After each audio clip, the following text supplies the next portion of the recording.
की बजरा बैठल बिया। कह दिया कि बड़ा फुर्सत से भगवान बनौले हूँ।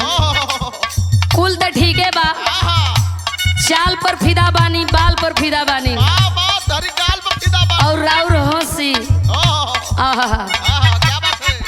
जब रवा मुश्किल ही ना बुझला कि हमार करेजा निकल जाई। कहत या दुल्हन का